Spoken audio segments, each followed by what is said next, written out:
I see your supporters' bench is still open. PS, let me take this opportunity to confer with immunity in accordance with Cap 12 of the laws of Zambia, which gives you immunity as you make submission before this committee. Honorable colleagues, as guided, we are starting with paragraph 19. Points of clarification on the submission from the PS budget. Then we'll proceed to PS planning and administration. You can proceed, honorable colleagues. Those who've got points of clarification on paragraph 19, starting with PS budget, then we follow PS planning and administration. You can proceed. Honorable Mwamba, can proceed. Thank you, Chair, for the opportunity to ask a point of clarification. PS, in your submission, you have been mentioning consultant. Are you able to share who the consultants are, where the consultants are based, and then also, is there no local person that can handle most of the configuration challenges that the ministry seems to have? I submit, Chair. Thank you. Thank you. PS planning, you can just write that question. Honorable Member, that's paragraph 19, yes. Yes. We're starting with PS budget, then we'll proceed to the PS planning. So, but just hold that question. Honorable colleagues, you can proceed. Honorable Kambita, then Honorable Mwila. I didn't get you clearly, Chair, in terms of your guidance. I would like to ask questions around the payroll management system. Okay, that's paragraph 7. Paragraph 7. So would you allow me to go ahead? We said we start with 19, but since Honorable Mwamba started 19, the last part, right?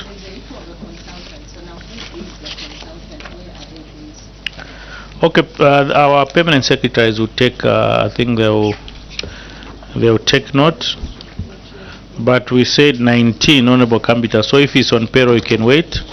Honorable Mwila. Thank you very much, Chair. Yeah, paragraph 19, and my question is on the issue to do with the loss of funds due to failure to adhere to the agreement on assignment of rights and interest. So the 3 million that was paid over and above the 30 million between Nyombo and the other company for Singapore, there is reference and correspondence between the Attorney General and the ministry that the officers who authorized this overpayment should be charged or should be made to pay. Now, my question firstly is, who are these officers? Are they still in service? Who are they, and how many are they who should be charged with this loss of $3 million US? And also, what is the update? I've seen the letter written just recently to the DEC, but what is the update from DEC? I submit. Thank you. Any other question? Honorable Mwamba, then Honorable Kambita. Thank you, Chair. In the appendices, we've been given information pertaining to Nyombo and its liquidation, but is there any evidence that shows that Nyombo was liquidated, when it was liquidated, and any other legal documentation that would suffice to this committee so that we're well made aware, unlike just a written submission on the liquidation? I submit. Thank you. Thank you. Honorable Kambita. Yes, Chairperson. I refer to the submission by the ministry on page 2 of this paragraph 19. the query on paragraph 19, talking about the deficit on this amount which should have been mobilized for payment of fuel arrears. And the reason that the witness is giving is that about 15.2 million, which should have been obtained through the financiers, could not be achieved. I just want to know the real reason, because you are veiling the reason here. And could this be part of the undersubscribed treasury bills? Not here. You need to be categorical, because this is and then what mitigating measures have you put in place? Because this boils down to what the other committee on planning and budgeting would call budget credibility. Budget credibility is not only issues to do with the expenditure side, but the revenue envelope is also part of what we check. When this is not achieved, it affects the entire budget. After we have approved a supplementary budget here, then you fail to raise the monies as envisaged. So what solutions have you put in place to ensure that this does not recur? And are you confirming that this was due to the undersubscribed treasury bills? I submit. Thank you. PS, I think you can proceed with those questions before we proceed to another round of questions. Thank you. Thank you, Chair. I'll start with the earlier question relating to the $3 million which was paid to Swiss Singapore. The question was whether we know who the officers are and how many there are. We wish to submit, Chair, that the Ministry of Finance sent this matter to the Drug Enforcement Commission, noting the fact that as a security wing, they have leverage to access whatever information is available around this transaction.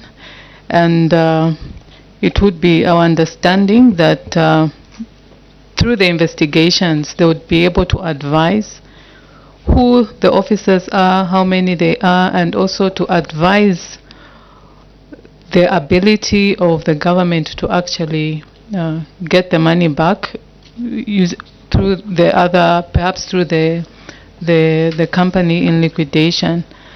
So as we have submitted, the Treasury submitted to the Drug Enforcement Commission, and they did acknowledge that they've taken up the matter. Consequently, the Treasury did give allowance, some time for the Commission to undertake their due diligence. But of course, as noted in our submission in September, the Treasury did write to ask for an update, but we have not received an update as at this point. Regarding the evidence of the liquidation, we do not have the evidence with ourselves in terms of liquidation, but this is the matter that, with your indulgence, we could still submit through, because it came through the various correspondences on the matter. So if we are given that leverage, we can submit with our counterparts in the Ministry of Agriculture. Yes, before you proceed, you're confusing the committee now, because you submitted that this company is liquidated. So I don't know where this information is coming from. And if you are saying you don't know, you need to compare with the Ministry of Agriculture. I think you've had this query before even coming to this committee, and I think that's why I indicated that I hope you've come with competent people to help you answer some of these questions. What it entails now, if you don't know if it's liquidated, because when liquidation has happened and various stakeholders will provide, this one is owing me money, This one now also, they also owe me money since I'm in liquidation. Then the liquidator now takes that debt stock for that company. But if we don't even know, then we didn't even submit to say that there's this obligation which they were overpaid by the government, and then it becomes a problem on how we are going to recover those funds if it's through if it was through the liquidator. That is my, when we're submitting, that's what now I started thinking, because we seem now to be lost. We don't know if this company is liquidated. When it was liquidated, then we don't even know if we're going to recover, because if it was not submitted then during the liquidation process, then it's a problem. We can proceed. Then Chair, pardon me, perhaps it's the phrasing of my response. The issue is not the fact that we are not sure whether it was liquidated. I am aware that when we provide our responses, normally the committee would want the evidence, and I think that was the question, whether we have the evidence. And in my submission, I was indicating we do not have the documentation here with us, but with your indulgence, Chair, and the indulgence of the committee, we can submit that documentation later. Thank you, Chair.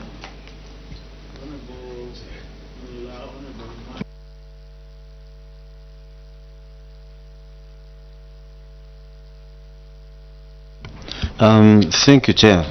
I think on the issue of liquidation, I was going to refer the witness to the appendix, which is a correspondence from Minister of Finance to the Attorney General, signed by the Secretary to the Treasury.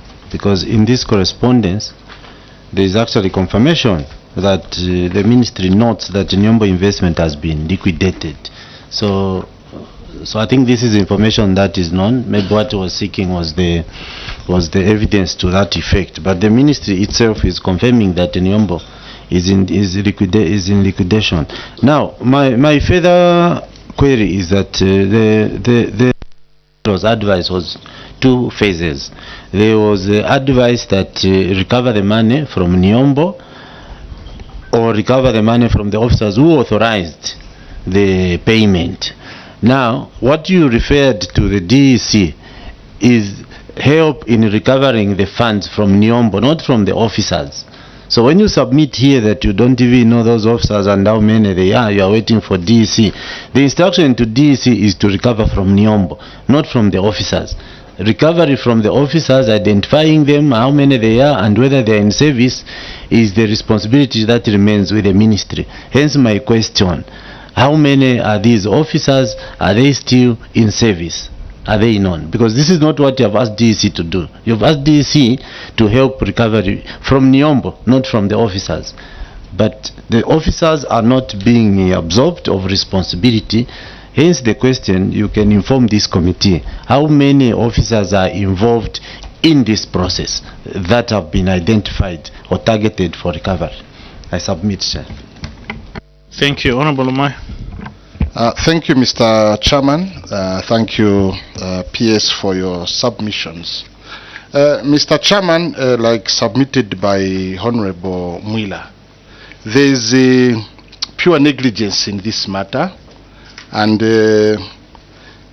it would appear before this committee that even forcing the ministry to ensure that correct measures are put in place, it's like we are forcing them. Because, Mr. Chairman, here the Office of Auditor General is talking about the officers who negligently allowed the payment of the 3.6 million, that is US dollar, not kwacha. And from this time up to now, the Minister of Finance have not been availed with information by the Office of DEC. And it appears the Minister of Finance also doesn't know which officers were involved in this syndicate from Minister of Agriculture. Now, my question to you, PS, will it be okay for you if us as a committee summoned Minister of Agriculture and DEC to come and update the nation regarding this matter. Because this kind of behavior, if left unchecked like this, Mr. Chairman, this will continue. When you look at the period when this matter happened, so DEC cannot fail to provide information to Minister of Finance. It means there's something which is cooking underneath the carpet. Are you comfortable that we can have Minister of Agriculture so that the nation can know these officers? Honorable Lumai, it's not the PS to be comfortable. It's us to decide as a committee. You can proceed. Yes, Mr. Chairman, why I said if she is comfortable, because at times she may say no, we leave it to DEC. Now we are concerned because of the period from 2018 up to now, information hasn't been provided. Because, Mr. Chairman, you agree with me that PS Minister of Finance, it was going obviously to be very easy to make a phone call to his colleague at Minister of Agriculture so that they can know these officers. But them now saying we are waiting for DEC, we seem to be at sea. So is it okay if we can have Minister of Agriculture so that they can tell us who these officers are? I submit, Mr. Chairman. Thank you. Honorable Mnyuma. Thank you, Chair. It's an interesting situation here. PS, considering that the recovery is from Niombo, and you have made your submission before this committee that it's before liquidation, it's being liquidated. Have you registered this with the liquidator? What is owed? Has it been registered with the liquidator to facilitate possible recovery? Thank you, Chair. Thank you. Honorable Kambita. Chair, this is my observation here. The query was made to you as a ministry. This payment was made by the ministry to this supplier, and it was discovered that there was this error and this money needed to be recovered. Correspondence has been instituted to help recovering this money through our law enforcement agency, which is DEC. Now, what is surprising, Chairperson, here is that Treasury General, Secretary Treasury, is writing a letter on 9th September 2025, as if in response to having looked at this report of the Auditor General, because this query exists in the report of the Auditor General, and we need to have something to present before the committee on accounts.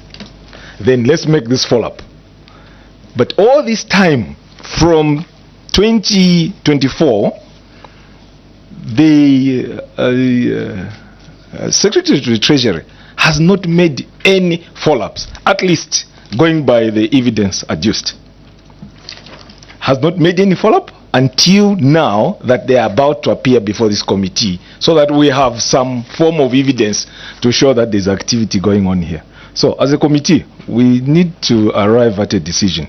And I think I will go in tune with the proposal made by the Honorable Member for Chavuma that we subpoena the Ministry of Agriculture, including the DEC, to appear before this committee so that we are satisfied that we are actually providing that required oversight as a public accounts committee. I submit, Chairperson. Thank you. Maybe I'll, before Vice Chair comes in, I think there's only one question from Honorable Mnyuma and Honorable Mwila. Maybe we can answer those. Those are the two are just positions on what should be done. You can maybe before we proceed, Vice Chair, so you have 3 questions. Chair, mine is not a question, it's a lie down Honorable Lumai and Honorable Kambita's submission. Looking at the letter which was written on 9th September 2025, I realized that what the minister was doing is just an academic exercise. Hence, I would propose that this question is suspended. We invite Minister of Agriculture to be part of this query so that they will give us the correct information. That's my position, Chair. So you can proceed with Honorable Wamnyima's question. Chair, just to indicate that as the Ministry of Finance and National Planning, in line with the tenets of public financial management, we wish to indicate that submitting the matter to the Drug Enforcement Commission was to ensure that as first option, the funds are gotten from the rightful, from where the money was overpaid, and because this is, you'd classify it as obtaining money by false pretense, and basically it falls in the armpit of the security wings. And also the fact that the Drug Enforcement Commission, as submitted in the appendix, the letters in the appendix had acknowledged that they would immediately institute investigations, and as a competent security wing, we did note that they are doing their due diligence in undertaking the investigation. So we would expect that, having acknowledged that they have taken up the investigations, that they are doing their due diligence in the matter. I think with all other investigations, eventually an investigation will come to an end. And from the Treasury point of view, we also believe that it's within the ambit of the Public Accounts Committee as an oversight institutions to proceed as may be found appropriate. I submit, Chair. Thank you, PS. Before Honorable, you come in. Honorable Wamnyima's question has not been answered. You remember why I stopped you when you're making submission is, I think when you were by the supplier that there was this issue of money, I think the first reaction was to cross-check if the liquidation process is still ongoing, for us as government to submit to that liquidator that indeed we are being owed this money, which was paid through such circumstances. But I have not seen any indication, but we just rushed to proceeded to DEC, which is not bad, it's okay, but I think we needed to take first remedial measures to see, is this company, because provided that the process of liquidation was still going on and you had known the liquidator, I think the ministry should have written to the liquidator to indicate that there was this $3 million which was paid, which we supposed. Now we've got a counter claim from the person who had assigned receivables. Please, can we have that muted? And then now we proceed to the next level, which is of course a DEC, to do the investigation, which that will take, I don't know how many years. I don't know how many, the processes and stuff like that. We are looking at funds, but as time keeps elapsing, the percentage of recoveries are eluding us as a government. So I think that's why we are asking, when you had as a ministry, when this letter was written, which was on the 11th of March 2024, what was the reaction of the ministry? Before you even went to seek legal opinion from Attorney General, did we try and investigate to see if this liquidation process was still underway? And there was a window for us as a ministry, because there's no that interaction or correspondence to the liquidator. If it was written to, did we investigate as a ministry before we go to the to DEC to start their investigation, start following up these people and things like that? PS. Thank you, Chair. From the Treasury's perspective, the issue of pursuing the matter through the security wings was noted as a plausible option, because now, with our various laws, institutions or even persons who sit on boards can actually still be held liable for the activities that they undertook. So hence the route that was taken to pursue the matter through the Drug Enforcement Commission. So would believe that the committee would be comforted that still the matter can still be pursued beyond the entity. Submit. Honorable Umai, then Honorable Wamnyima. Yeah, thank you, Mr. Chairman, and thank you, PS, for the responses you're providing before this committee. For me, Mr. Chairman, you have just put it the way I thought it was supposed to be put before the PS, because as we are seated as a committee, PS, I will tell you that we are not happy with this response, because as a ministry, you did not do any efforts internally as a ministry with the Ministry of Education before you could arrive at agriculture and the DEC. So it is the reason why, because now this is a very straightforward matter. Even a police officer who is recruited today can execute it within a day. Even you, as the Minister of Finance, you are supposed to execute this matter within a day. Because here it is an illegality, which is a straightforward matter. The reason why the committee has now decided to have agriculture and DEC. Like I said, that there's also some amount of disappointment before DEC, because this matter, like Honorable Kambita has put it, you just reported it when the report was out. So your letter to DEC was just to be brought to Public Accounts Committee to say you have made an effort.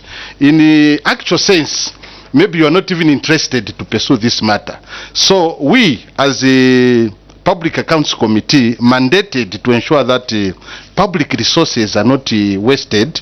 This is the reason more we have now decided to have DEC and the Ministry of Agriculture, so that in that meeting now we can know who erred between yourselves, Ministry of Agriculture, so that we can conclude this matter. Because if we just leave it the way it is, this matter, Mr. Chairman, will die a natural death. So I just wanted to put it to the PS that the committee is disappointed to some extent that you did not pay much attention to resolve this matter before the Auditor General report was out, because you have got internal control systems within your ministry, but no single paper to say what about this.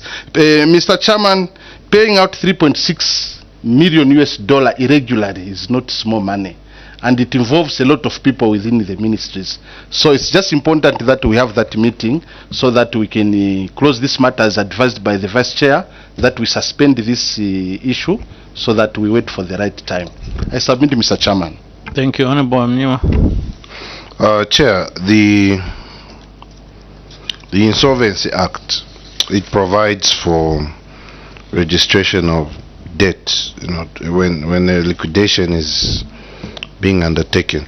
So I think to wait for liquidation to be complete, then now recover, is where the problem is, because what you're saying is using investigating the most plausible option. It's not true. It's not the most plausible option, because investigative wings, you can be in court for 10 years. So the aspects of value for money here and why there was delayed reaction to address the issue, and that's the concern of the committee.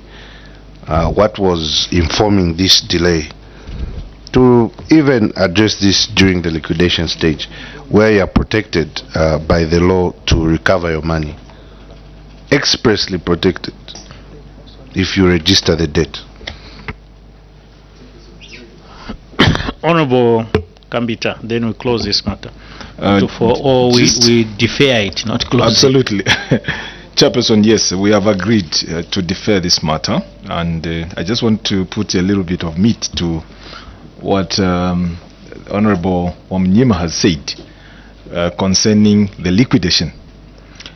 The liquidation story being adduced as evidence of the difficulties in recovering this money, of course, it was presented to the auditors, and it is being presented here as well, is not admissible, because we are unable to actually substantiate that even in your submission. Because what comes first when a company has been put on liquidation is that those whom it owes put up claims, and we can't see any evidence being adduced to this committee to substantiate the fact that you needed this claim to be registered with the liquidator. So in our efforts to having these other stakeholders, DEC and Ministry of Agriculture, appearing before the committee, we will include you so that you also give us that valuable evidence of you having made efforts to register the claim with the liquidator, because that will be part of what will be responding to this query. I submit, Chairperson. Thank you so much, Honorable Sabao. Thank you, Chair. As we defer the matter and the Minister of Agriculture to come, I wouldn't want to see only the PS. There are dates involved. Officers who are there are known. So as agriculture is coming, they need to come with the officers who were there. Even the Ministry of Finance, the officers who were there when this payment was taking place, whether they were transferred to other ministries, because I've been taken aback. We had a similar issue of date swap, Chair, I remember, in 2021. It's almost similar. It was to do with agriculture and the Ministry of Finance. So I would request that as we are coming with the Ministry of Agriculture, the officers who were there at that time, they should also be called to come and respond to the queries. Thank you. PS. Maybe just to indicate that in the letter dated 3rd June 2024, in the last paragraph, which was signed by the Secretary to the Treasury, it reads, in addition to this action, the Treasury wishes to request your office to facilitate recovery of the said funds from Nyombo Investments Limited in liquidation and or the responsible receiver tasked with the liquidation process. So in submitting the matter to the Drug Enforcement Commission to investigate this item, the Treasury also requested through DEC to undertake to facilitate the recovery of the said funds from the respective liquidator. I submit, Chair. But you see, PS, what we're saying, the law is straightforward. We do agree with that later and the submission. But the law, I'm looking at the Insolvency Act. The law is straightforward. We register with the liquidator. Then even if we proceed with the other prerequisite mitigation measures we are taking with DEC, but we registered with the liquidator to say there's this pending issue. Because once you were advised by the Attorney General to say proceed in this matter, we should also, how do we ensure that even as a ministry we've taken prerequisite steps before we go to the ultimate, which we are not disputing as a committee. It's fine. But you see, there are certain mitigation measures we should have taken as a ministry to just ensure that we are not outside that window. That's why we're asking, we needed information even from yourselves to adduce information to liquidation was this is period, this is a liquidator, this is what we did, we wrote this claim also after all that. Then from there we now escalated with DEC. I think that's what we're looking at as a ministry. But anyway, suffice to say that, honorable colleagues, we will bank this for now, and then we can have those the Ministry of Agriculture, also the DEC, like Secretary take note, And also, because you see, if from the submission, actually this payment was paid through bonds, isn't it? PS was paid through bonds, isn't it? The payment to... The same $3 million was which was paid last yes. year. No, it wasn't paid through bonds. Okay, it was not paid through bonds. I've seen something to say issuance of bonds for this payment. The one which was paid last year, the yes, 3 million. it was just cash. Just cash. Okay, so I think it's when this is now after you've been advised by Attorney General that make a payment, then the ministries did now remittance of those funds to the person who has claimed. Yes, they're mixing the two. There's another party who was paid because of I think where the source of the funds, what was supplied. Another person who was owed, who was paid. So the earlier 30 million, yes, was paid through bonds. Yes. Then now the 3.6 million, which was assigned to Swiss, was paid just through a TT, right? I can confirm that the 3 million which was paid last year was paid as electronic transfer. Cash, yes. Okay, so that's fine. Because all these payments, when they're being done, there's collaboration between the particular ministry and the Ministry of Finance. Yeah, documents are provided for the payment to be done by the Ministry of Finance, as it were. So I'm sure you have people sitting at your ministry who did transact in this payment, and people sitting at the Ministry of Agriculture who transacted this payment. Okay, so would want those people to come with you, as it were, and also the Accountant General should also come. Tell your boss to come. Let's resolve this matter so that we know. I'm sure she should know the people around that. Okay, I think we'll bank that for now. So PS budget, I think this is the only issue you had. You can be a supporter. You can proceed to the payroll issue. Paragraph 7. If Miss Pemek Honorable Kambita. Chairperson, thank you very much. I'll begin by asking a general question, I think around the PEMIC issues that were raised by the Auditor General. And generally, from the response provided by the Permanent Secretary, Minister of Finance and National Planning, it appears to me that they're providing evidence to the committee which should have been provided to the Auditor General at the time of the query. Because the Auditor General, in the process of auditing, Chairperson, carries out their audit on a sample basis. And what they are querying here is an indicator of the flaws that exist in your payroll system. And it's not restricted to the numbers that which were actually flagged. It is an indicator of the iceberg. It's a tip of the iceberg that exists underneath there in the PEMIC. So here, the issues that were flagged are during the data entry. It clearly shows that the data credibility of information there is now being brought into question because of how it was captured. At least for these multitudes who were recruited, the 30,000 and is it above 10,000, they flagged that issue. They also flagged the issue of the system's failure to do statutory deductions, notably NAPSA, pension, and the like, now even NIMA.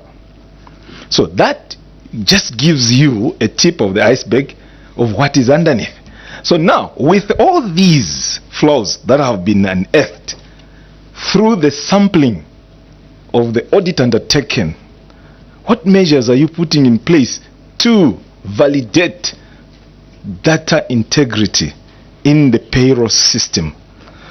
Do you have a dedicated person in your ministry who ensures data validity or integrity of the data in the system to be relied on, so that we do not have such kind of queries. And you are only responding to this of what you did. You only did to what the auditor wrote. How about those the auditor did not even mention?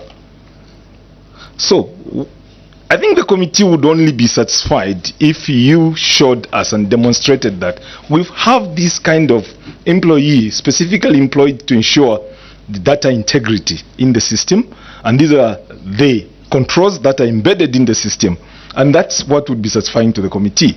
Other than this response, otherwise for me, I think comprehensively the responses are just cherry picking the sample that the Auditor General provided. I submit, Chairperson. Thank you, Honorable Mwamba, then Honorable Mwila. Chairperson, my earlier question will also still stand on who the ministry's consultants are, as well as where are they based, and just also to find out if the ministry has no local person to handle configurations, because there seems to be constant challenges and you have to write emails and other forms of communication with the said consultants. I submit, Chair. Thank you. Thank you, Honorable Mwila. Thank you, Chair. The first query regarding the introduction of officers below employment age, and you have mentioned that because of the time limit and the bulkiness of the recruitment, specifically the 30,000 and the 11,000, the management used this legacy system migration workbench, and hence this problem. So my question on this part is that this system that was used, had it been in use before? Was it even tested or validated that it was not going to allow such errors or mistakes to be sustained? So that's my first. Where was it tested before being allowed to be used live on these recruitments?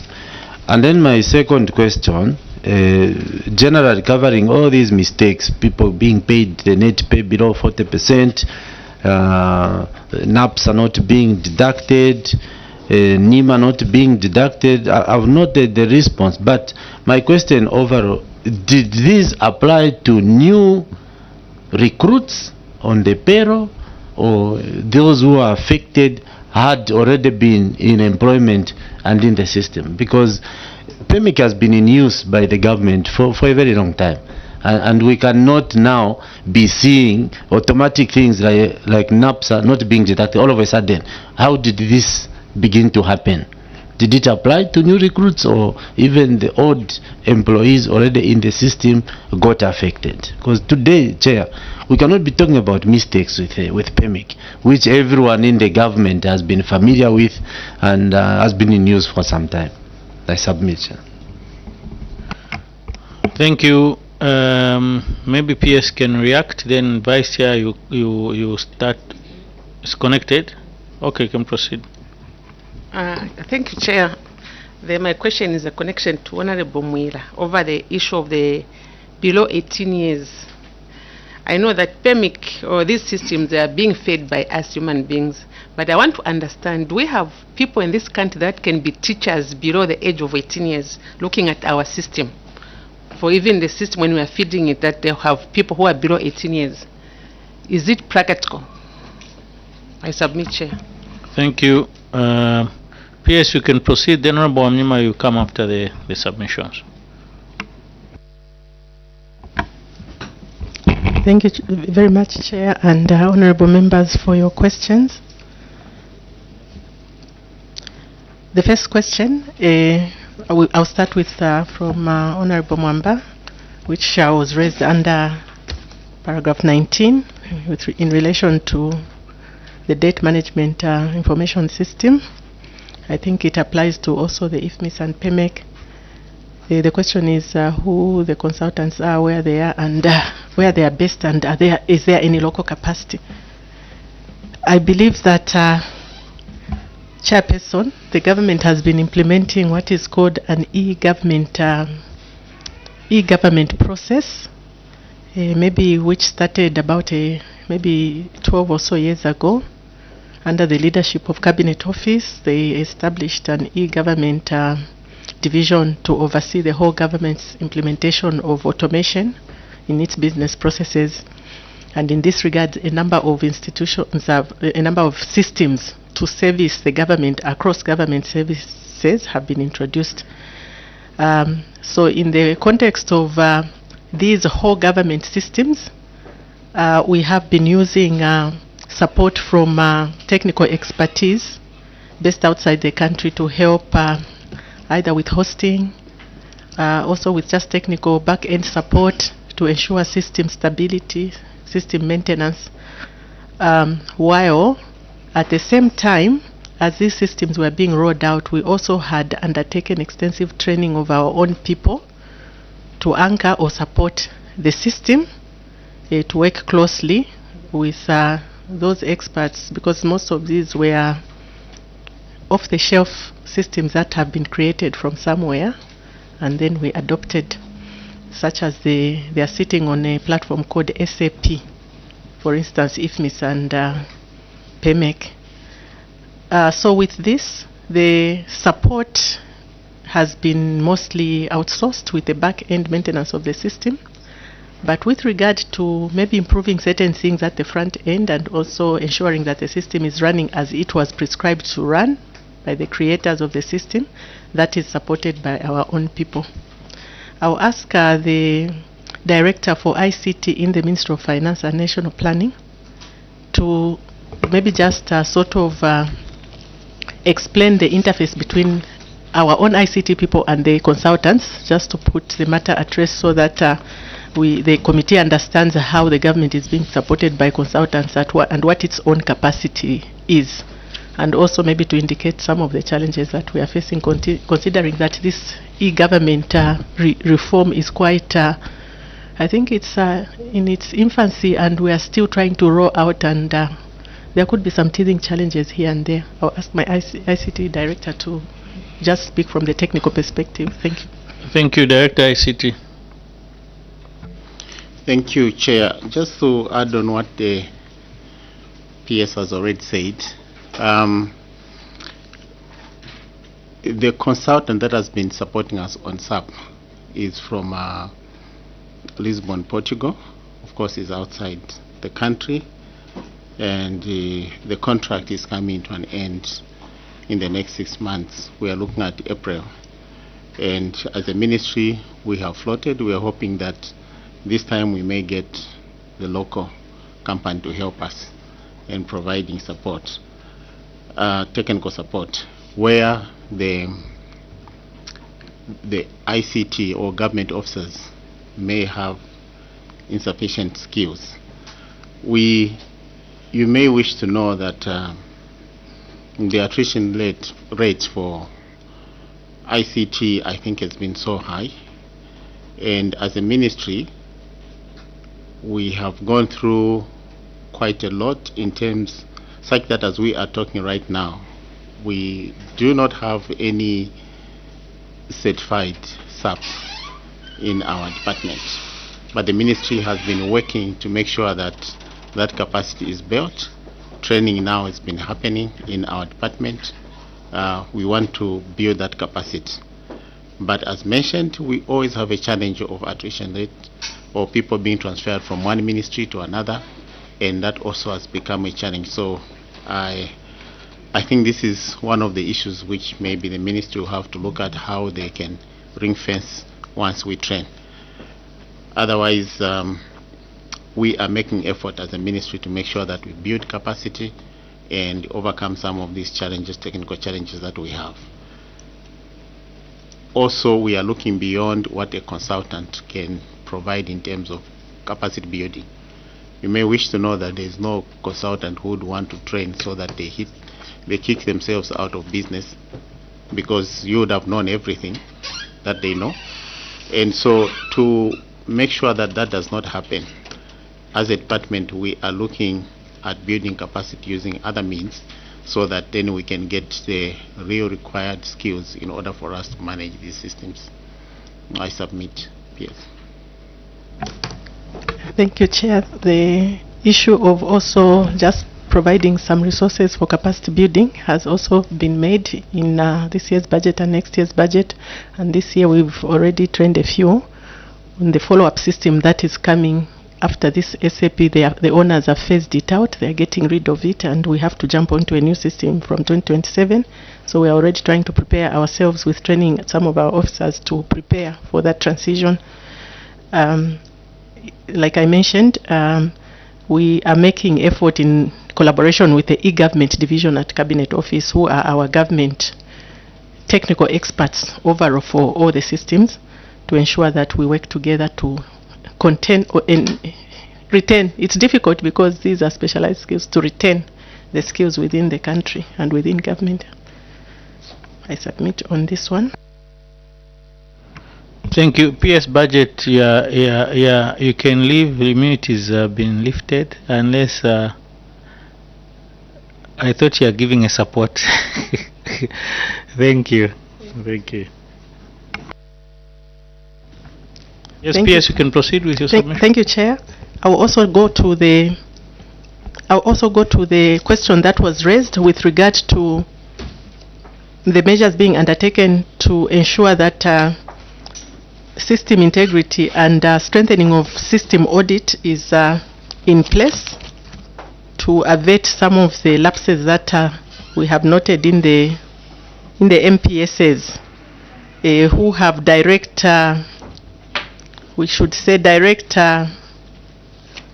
delegated authorization to create, enroll people onto the payroll, and also deal with the uploads of any relevant information that should be taken on board in their ministries, provinces, and other agencies. The Ministry of Finance and National Planning hosts the PEMEC department in collaboration with Cabinet Office, which is responsible for overseeing the maintenance of the government payroll. They are sitting under Head 37, and I'll ask my director, PEMEC, to speak to, starting with the measures that are in place to ensure system audit at the back end. It's evident, Chair, that this matter is about system audit, and I think the ICT people at the front could be doing their part, but he would respond to the mechanisms we have in place under PEMEC to ensure that the system audit is taking place, and flagging off of the issues that we are seeing now. And he will also speak to the underage entries. Why is this happening? He will respond to this, and also whether the issues about deductions below 40% and the non-entry of NEMA are just for new recruits.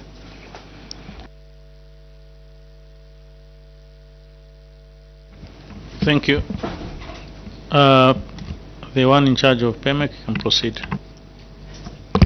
Thank you very much, Honorable Chairperson. You can take that seat, then I don't know whoever is supporting you. Direct ICT, you can take where the PS was sitting. Thank you very much, Honorable Chairperson. Thank you very much to the members of this Honorable Committee. Thank you to the Office of the Auditor General. Chairperson, on behalf of the Controlling Officer, allow me to speak to the issues of system audit and data validation, which came from my Honorable Member of Parliament, who is just on my left here.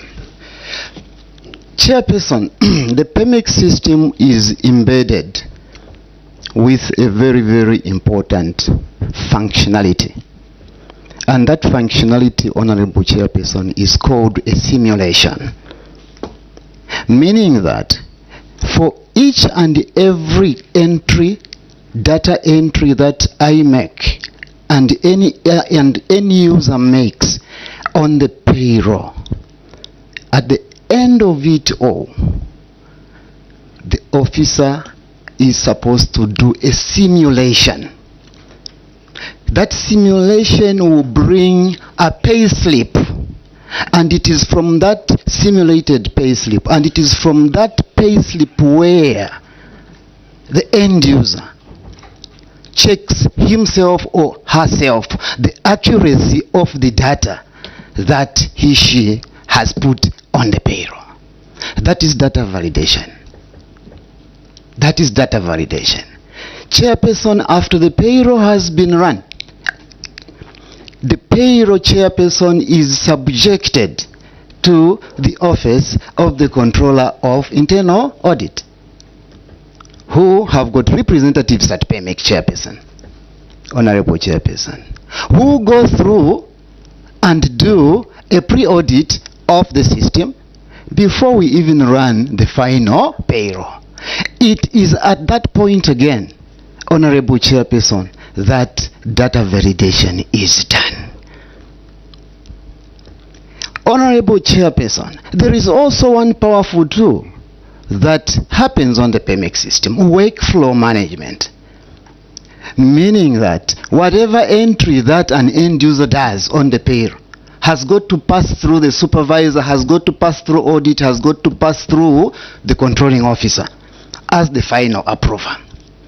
This is where we try as much as possible to limit the number of errors that are committed on the PMEC system. But Honorable Chair, we would like to make it known before this Honorable Committee that, one, much as we are trying as much as possible as a ministry to reduce these errors, we're having some challenges because the payroll is big.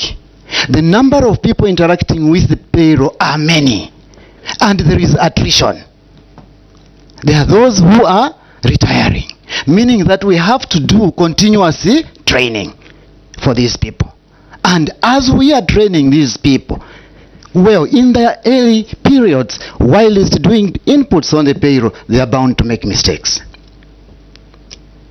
Honorable Chair, let me talk about the configuration of the PMEC system, which we have put, which the controlling officer has put in this response in relation to the management of inputs for NAPSA, the management of inputs for funeral insurance, NEMA.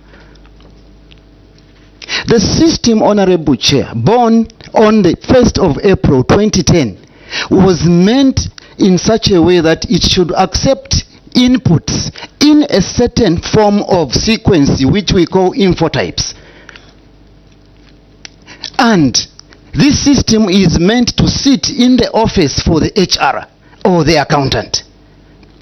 And this HR or accountant is supposed to have the file or the files for all the employees in that particular ministry.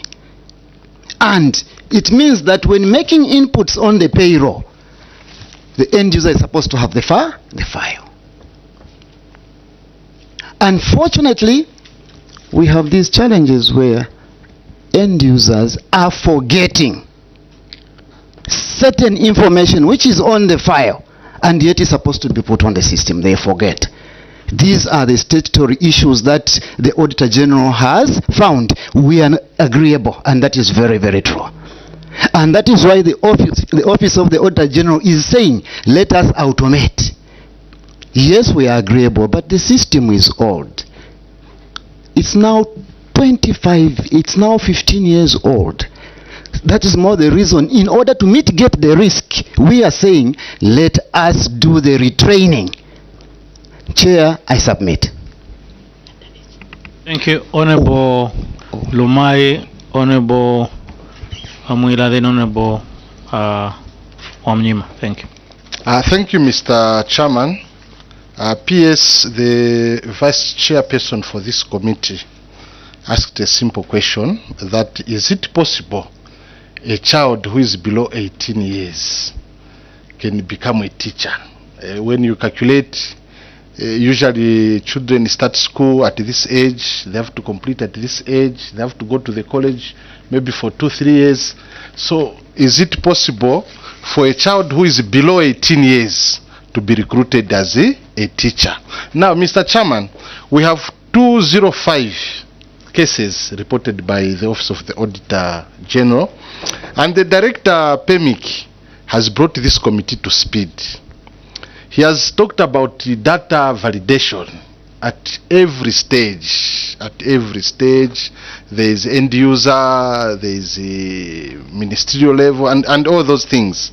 Now, that submission is informing this committee that these 205 officers who were placed on payroll below the age of 18, it could have issues, Mr. Chairman, because he's saying there are these steps of validation, data validation. So at stage 1, if it has missed 2 people, definitely at the second stage, these people will be noted.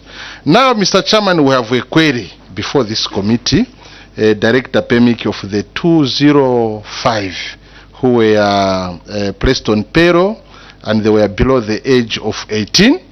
And the response from the Ministry of Finance, they are saying there was inconsistency in the dates of birth in the schedule, and they are saying this is attributed to human error. So I now want you to tell this committee in simple terms, what is your response to this query? Because now you are saying during validation this should have been picked. Well, as here we are querying the system, and you yourselves, you have said you have since discontinued this system. So which is which, Mr. So that we are together. It appears maybe the committee may be left at sea looking at the responses from Director PEMIC. Thank you, Honorable Mwila. Yeah, thank you, Chair. My question is in line with what Honorable Maya said. But first of all, having heard the submission from the Director PEMIC, I must state that, you see, PEMIC is a very sensitive system because it involves people's money. It involves salaries. You make a mistake on one person, that person can either be overpaid or underpaid or completely removed. So yes, there are errors that we can tolerate, but errors, either human or otherwise, dealing with a payroll should not even have room, you know, in your rank and file. Now, coming to the validation process that you explained, you've talked about retraining people.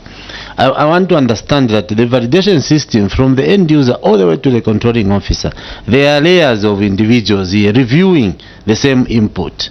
Are we saying for all these errors, you know, those whether it's true they were even under 18 or it was just an error, NAPs are not being deducted, funeral contribution, NIMA, all the validation process, all the people involved in that validation process could not notice this, then what are people doing in the offices? Because why the segregation of duties? The input, the first person would do their input, move it to the higher level for review. Then the next level, up to controlling officer. Are we saying all these errors were not noticed? Then what's the competence of the people that are involved in the validation process?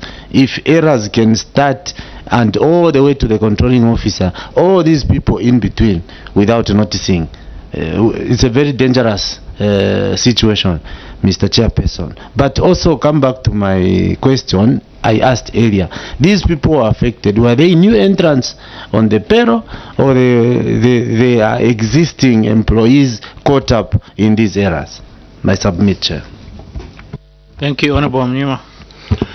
Thank you very much, Chair. PS, you have end users who are failing to maintain critical data on the PEMIC system, and your officer here is submitting in a very flamboyant manner how there are various stages. But in your submission, there is zero indication of sanctions on officers who are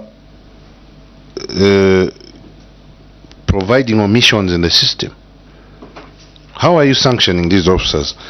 Who is in charge of supervising these officers who are making these errors, and why are they not being sanctioned for failing to maintain critical data on the PEMIC system, master data on the PEMIC system. Thank you. Honorable Mwamba can proceed with your question, then PS will answer. Thank you very much, Chair. We do note that SAP is a very critical financial management system, and as noted from the submissions, in approximately 6 months, your user rights are coming to an end. The PS has also mentioned that there will be a new system that will be acquired. So, with SAP being phased out and the ministry acquiring a new system, currently we can look at all the challenges that are being faced. What systems have been put in place to ensure that there is a smooth transition from one system onto another? Because with the current arrangement, it seems that if we do transition, we might only be going backwards. So what has been put in place to ensure that there is a smooth transition? I submit, Chair. Thank you. Thank you. PS, you can proceed. Thank you, Chair.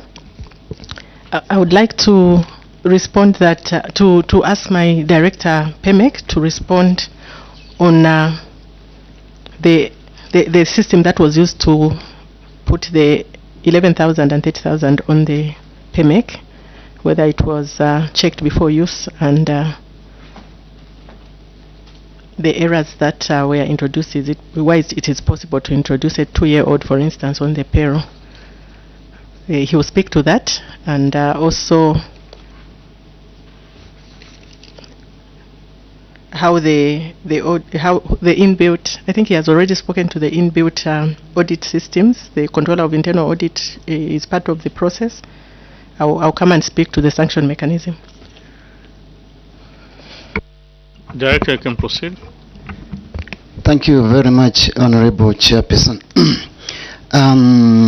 Let me give a little bit more detail on the officers who were put on the payroll and were below employable age.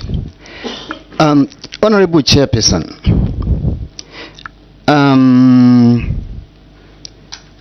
we have not before had a situation, Honorable Chairperson, where at one point we have 30,000 teachers. We have 11,000 teachers, and these are supposed to be put on the payroll. That was unprecedented. And that is more the reason, Honorable Chair, we had to use a program to put these people, these new employees, on the payroll, because we were overwhelmed. Putting an employee on the payroll requires us to follow the sequence manually. We are entering from info type 1 up to the last info type. But in this particular case, this was not possible, Honorable Chair. And that is more the reason we used the LSMW. The LSMW is meant for faster data entry on the payroll.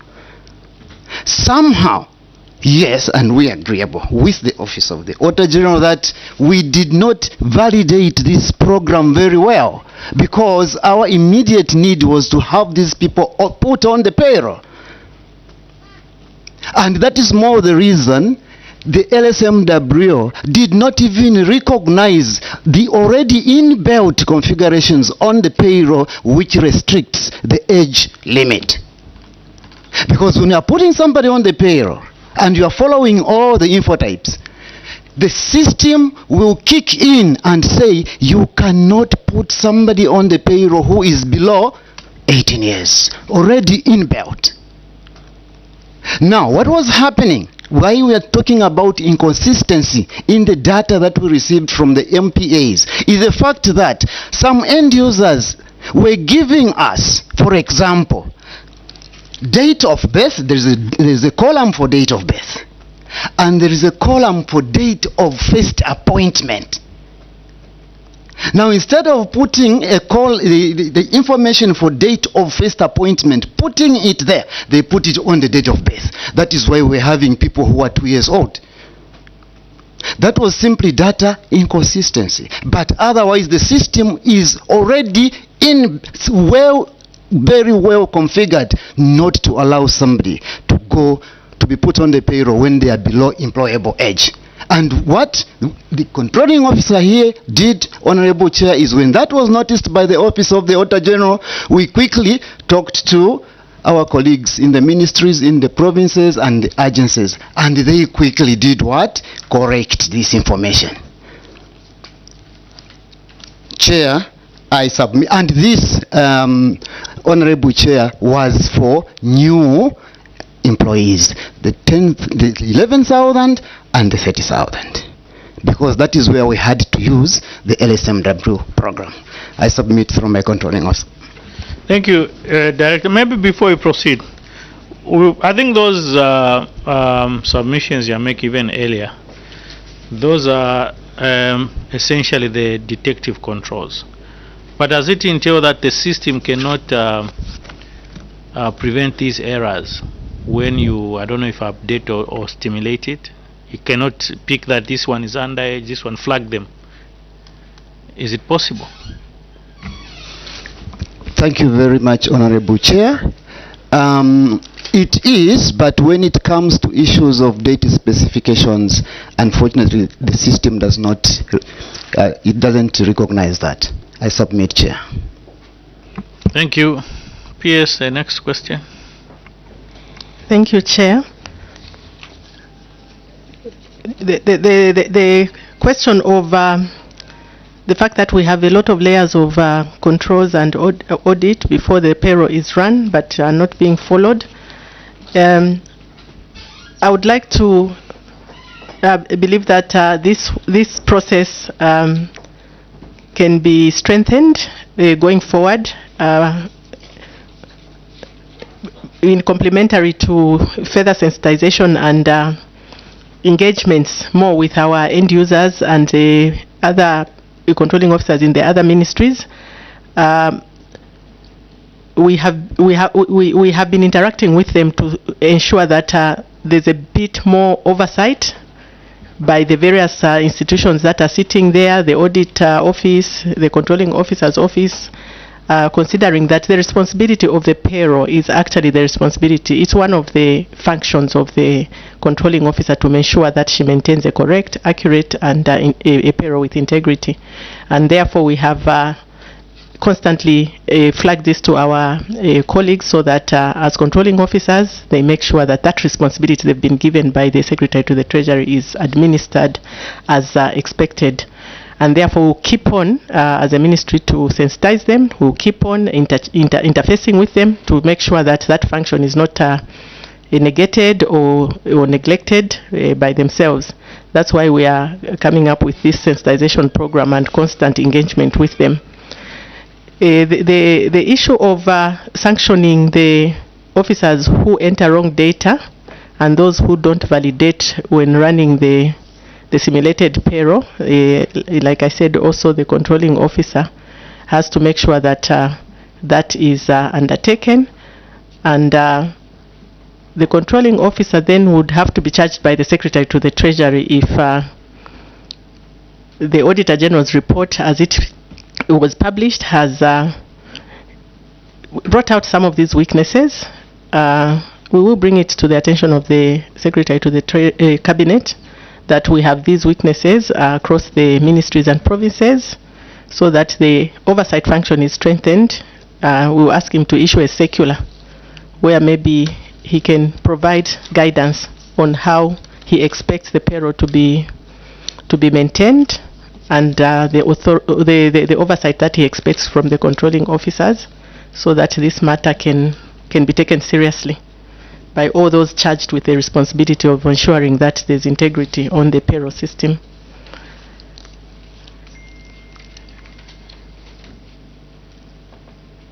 We have noted that it was the new recruits mostly that were affected by these errors, and we hope that going forward, the PEMEC office and my office will keep on interfacing closely with our controlling officers to make sure that whenever the payroll is about to be closed, we'll find a way of issuing an email that triggers that we want you to check that everything is okay before you run the payroll, or you press the button of uploaded from your provinces, ministries and agencies. Considering that the payroll, I don't have rights to enter into education or agriculture, for instance. It's locked to the controlling officer there.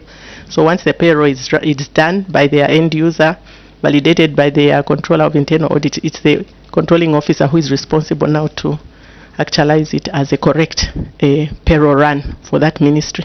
So we'll keep on sharing alerts with them to make sure that they check the simulated payroll before they send it for consolidation. Then on mechanisms in place to ensure that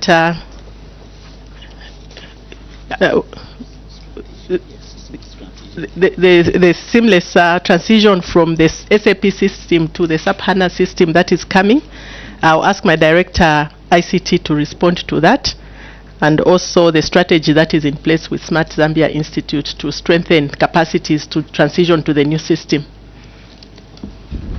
And Director ICT. Thank you so much, Chair. The current version of SAP, which is we call ECC version 6, is really coming to an end of life and end of support in the year 2027. So by December 2027, the current version will no longer be supported by SAP. We are not moving to a different system. We are actually upgrading from this SAP ECC to SAP for HANA. So this upgrade, we have put the transition plan in place.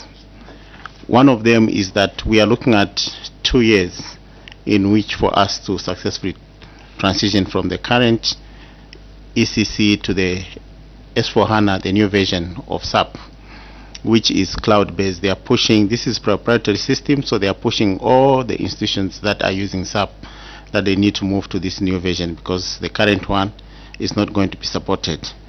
So we have put quite a number of things in place. First of all, this current version which we have will still continue running maybe for about a year with no improvement, no new modules being added on it. What else? We are upgrading on the other side, or we are migrating on the other side. So as soon as the new version is ready for use, we will close the old one and move to the new one. We think that this upgrade actually will give us an opportunity as a ministry to iron out a lot of issues that we are facing, even on PEMIC. You may wish to know that right now PEMIC and IFMIS, they are separate instances, but we think in our new design, these are going to be one instance. There have been some audit queries which have been coming to say why is PEMIC and IFMIS isolated. But we think, we are saying that in this new implementation, this is going to be resolved. We have also planned to build capacity, as the PS has already alluded to. We have started to build capacity on this new system so that as we are migrating, we are also following closely with our skills on how we are going to manage the new system. So already a team was sent to go and build skills capacity on this new system, and the next batch will be going. So these are some of the things that we have put in place so that we are able to address the issues of migrating to the new system. Thank you. And we have also bought we are buying new equipment for the new environment that is going to host both the old system and the new system. Fortunately, the new system is cloud-based, so it's going to be hosted in a government cloud, That's where our equipment will be. And we think that it will address a lot of issues of availability challenges that we may be facing right now. So I submit, Chair. Thank you. Honorable Mnyima. Chair, my question was not really to ask whether these end users, I mean PS end users under your office, why aren't they being sanctioned for these mistakes?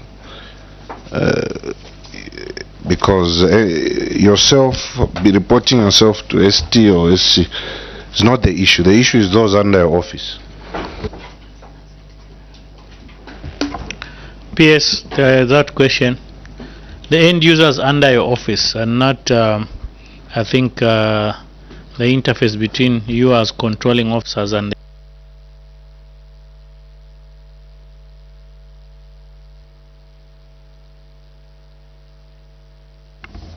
yeah, so the issue was, I think, just to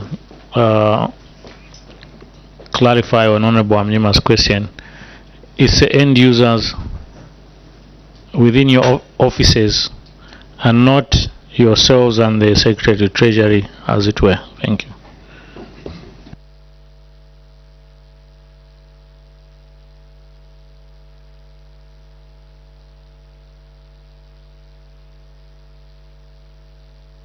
You can proceed. To respond, then I'll come through. Director PayMec or Director, I don't know if it's PayMec or ICT, you can proceed. Thank you very much, Honorable Chairperson. Honorable Chairperson, end users that committee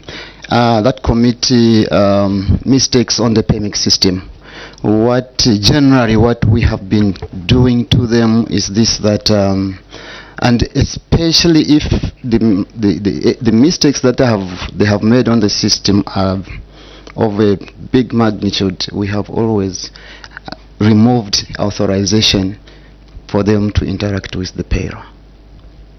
That is the sanction so far that we have been doing.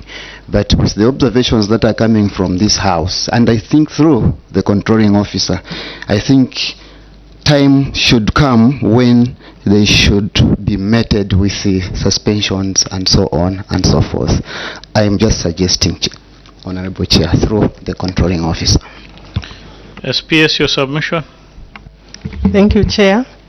The normal sanction mechanism in government, I think, should apply when it comes to an end user not following instructions given by law or by regulations. I think the disciplinary provisions of government in the disciplinary provisions that we have in the public service are very clear. If you neglect your duties or you fail to institute measures that are given to you as a responsible officer, the due disciplinary process should take root. And we note that these things are happening across the various, because the entries are done within the different ministries, provinces, and agencies, because they have been given specific rights to enter just their part, and then their controlling officer authorizes whatever is entered as accurate before they submit for consolidation to the whole PayMec system. We will explore ways in which the head of government, I think, who is responsible for this kind of I think intervention, we will interact with the head of government, who is the secretary to the cabinet, to see how guidance as well as disciplinary measures can be proposed for what we are seeing as maybe routine negligent of duty. I submit. Thank you. Acting Controller, your comment. Thank you very much, Chair. My comment, Chair, on this issue for PayMec is that my office has information right now in the runs that have happened in the last 2 quarters have shown a lot of issues that are there.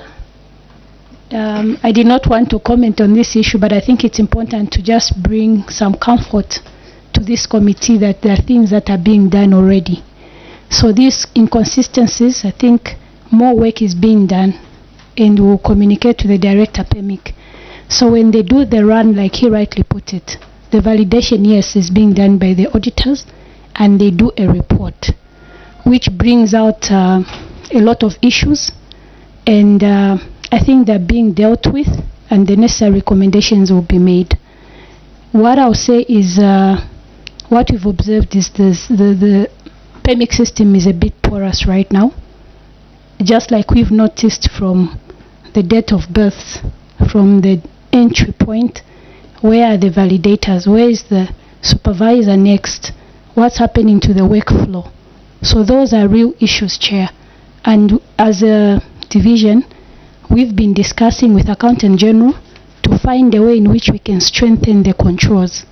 Where are we getting it wrong? Because all the queries that are happening here, that are coming out in the report, are clear that there's something missing. There's something wrong somewhere. Where are the controls? Where are we missing it? A lot of end users are being introduced in the provinces, and most of the inconsistencies, you find them under education and under health. So it's very clear that where the mass employments were done is where the weaknesses are. So we are trying to come up with a way in which we can strengthen the PEMIC, and it's the discussion that we've been having, even for the current year of 2025, to make sure that together we come up with systems that will help the system itself. Controls that should be put in the system, because everything that is being discussed, I've been hearing the question that is being asked to say, what about the workflow? What about the person who inputs? Where's the supervisor? Where's the next person? So in there, we've noticed that there are a lot of issues, and we'll discuss with PS once we finalize validating these issues and getting to the bottom of exactly where the problem is, so that together we can come up with the controls that should help the PEMIC system. Thank you, Chair. Thank you so much, honorable colleagues and our permanent witnesses.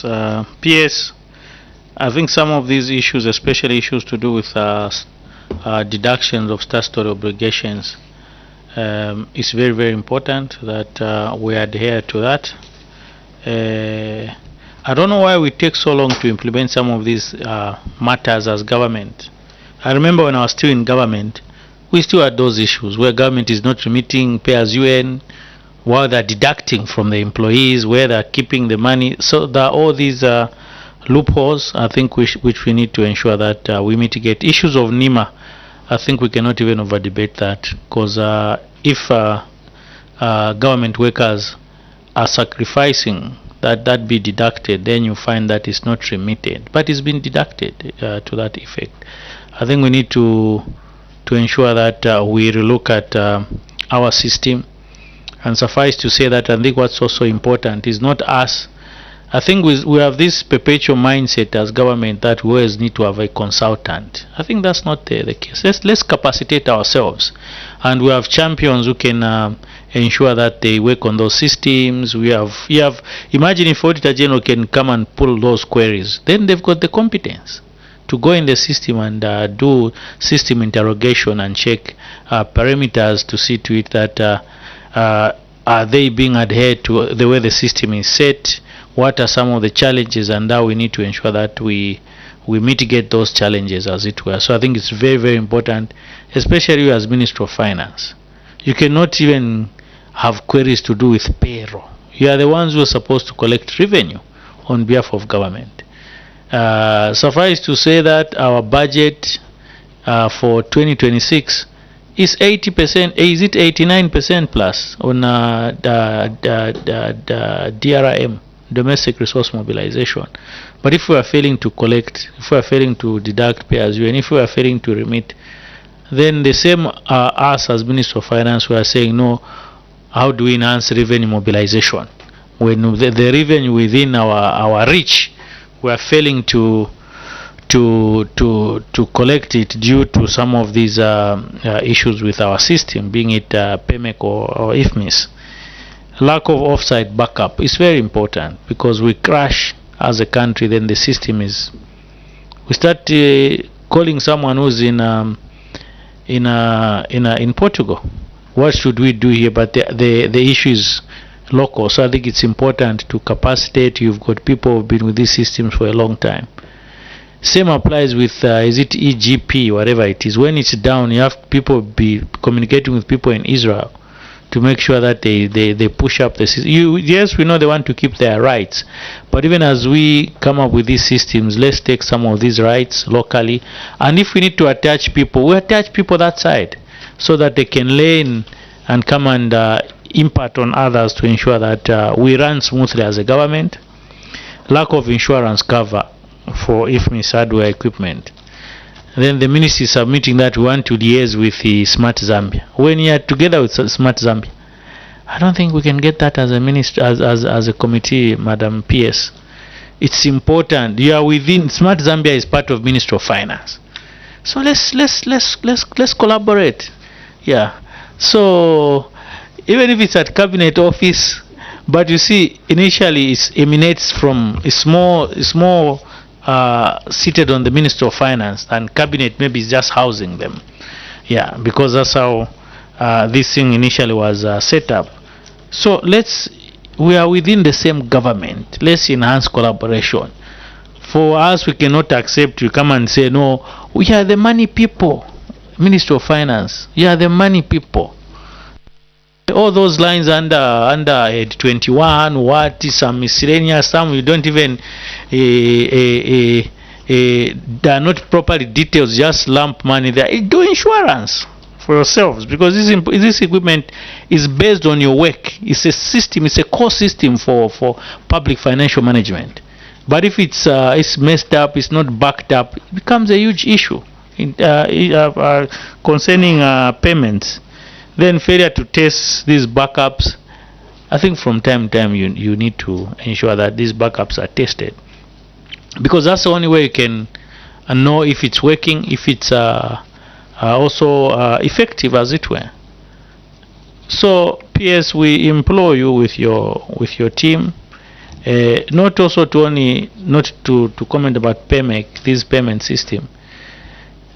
Mostly the if not half or 48% of the budget is personal emoluments. But if we are losing funds we cannot sieve through properly, age limit, what should be paid to who, because we've had these issues brought up by the Auditor General even when we had issues of payroll audit, and which we compelled the Secretary to Treasury to ensure that these things are mitigated going forward. So it's important that these things are mitigated, these areas are cleaned up from the system, and if the system is old, like your submission 15 years, let's upgrade it. Because yes, we can have modules now to say it doesn't do this, can we have a module which can ensure that is, then we do the migration and ensure that we have an effective system, as it were, which also are compatible to these other new software systems. So we can only implore you that is done in the quickest possible time. Even when your boss, the Secretary to Treasury, comes, we'll tell him the same things. We don't want business as usual. Every year in is the same submission, it's an excuse, it's an oversight, no. I think let's be pragmatic and ensure that we mitigate most of these issues moving forward. We help the government, especially with the direction of domestic resource mobilization to support the budget. So PS, with those said, we thank you most sincerely with your team for coming before this honorable committee, and let me take this opportunity now to lift the immunity conferred before you with your team that has been lifted, and you are free to go and amend these issues. Thank you so much. Thank you very much.